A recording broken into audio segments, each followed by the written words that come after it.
صرف 5 منٹ کا مدرسہ قرآن و حدیث کی روشنی میں 5 رمضان المبارک۔ نمبر 1، اسلامی تاریخ۔ حضرت داؤد علیہ السلام۔ اللہ تعالیٰ نے حضرت داؤد علیہ السلام کو بنی اسرائیل میں پیدا فرمایا۔ آپ نے جالوت بادشاہ کے ظلم و ستم سے نجات دلائی۔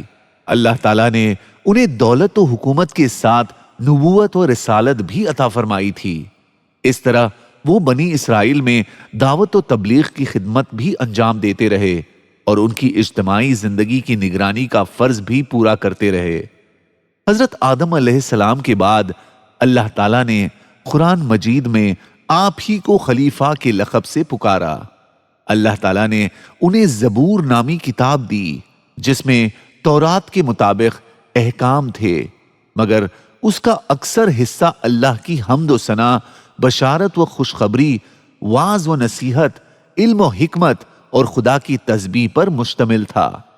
اللہ تعالیٰ نے حضرت داؤد علیہ السلام کو ایسی آواز عطا فرمائی تھی کہ جب زبور کی تلاوت کرتے تو جنات و انسان، جنگلی جانور اور پرندے سب جھومنے لگتے اور ان کے ساتھ خدا کی حمد و تسبیح میں مصروف ہو جاتے۔ اللہ تعالیٰ نے ان کو پرندوں کی بولیاں سکھائی، لوہے کو ان کے لیے نرم کر دیا، ان کو بیچ کر اپنی روزی کا انتظام بھی کر لیا کرتے تھے۔ 40 یا 70 سال بنی اسرائیل پر کامیاب حکومت کی اور 100 سال کی عمر میں عبادت کی حالت میں ان کا انتقال ہوا، شہر سیہون میں دفن ہوئے۔ نمبر 2، اللہ کی قدرت، دماغ کی بناوٹ اور حفاظت۔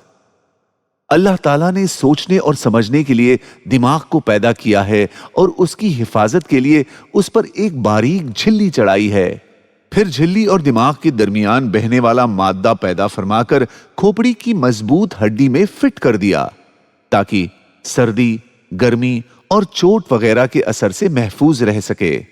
اس نازک دماغ کی حفاظت کے لیے اللہ تعالیٰ نے اپنی قدرت سے کیسا عجیب و غریب انتظام فرمایا ہے۔ نمبر 3، ایک فرض کے بارے میں، زکوٰۃ مستحق کو دینا ضروری ہے۔ رسول اللہ صلی اللہ علیہ وسلم نے فرمایا، بے شک اللہ تعالیٰ نے زکوٰۃ کے مستحق کو نہ کسی نبی کی مرضی پر چھوڑا ہے اور نہ ہی نبی کے علاوہ کسی اور کی مرضی پر، بلکہ خود ہی فیصلہ فرما دیا ہے اور اس کے 8 مصرف متعین کر دیے ہیں۔ نمبر 4، ایک سنت کے بارے میں، وتر میں پڑھی جانے والی سورتیں۔ رسول اللہ صلی اللہ علیہ وسلم وتر کی پہلی رکعت میں سبح اسم ربک الاعلی، دوسری میں قل یا ایہا الکافرون اور تیسری میں قل هو اللہ احد پڑھتے تھے۔ نمبر 5، ایک اہم عمل کی فضیلت، مردوں کو ثواب پہنچانا۔ حضرت عبداللہ بن عباس رضی اللہ عنہما نے فرمایا، ایک شخص نے رسول اللہ صلی اللہ علیہ وسلم سے عرض کیا، میری والدہ کا انتقال ہو گیا ہے، اگر میں ان کی طرف سے صدقہ کروں تو کیا ان کو فائدہ ہوگا؟ رسول اللہ صلی اللہ علیہ وسلم نے فرمایا، ہاں۔ تو اس شخص نے کہا، میرا ایک باغ ہے، میں آپ کو گواہ بناتا ہوں کہ میں نے اپنی ماں کے ثواب کے لیے اس کو صدقہ کر دیا۔ نمبر 6، ایک گناہ کے بارے میں، انسان کی 2 بری عادتیں۔ رسول اللہ صلی اللہ علیہ وسلم نے ارشاد فرمایا، انسان میں 2 عادتیں سب سے بری ہے، ایک انتہائی درجے کا بخل، 2 انتہائی درجے کی بزدلی۔ نمبر 7، دنیا کے بارے میں، رسول اللہ صلی اللہ علیہ وسلم کی دنیا سے بے رغبتی۔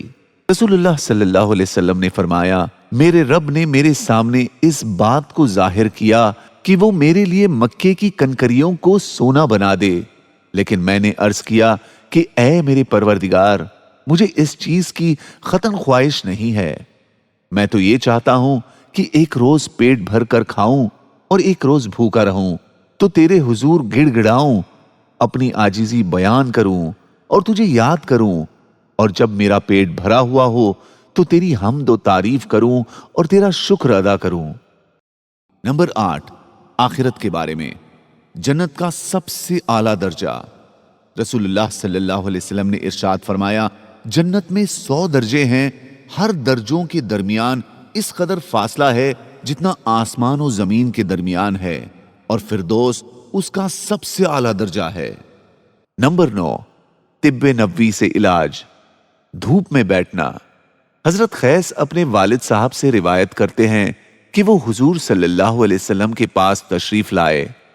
آپ صلی اللہ علیہ وسلم خطبہ دے رہے تھے، لہٰذا وہ دھوپ میں کھڑے ہو گئے تو آپ صلی اللہ علیہ وسلم نے سائے میں جانے کا حکم دیا۔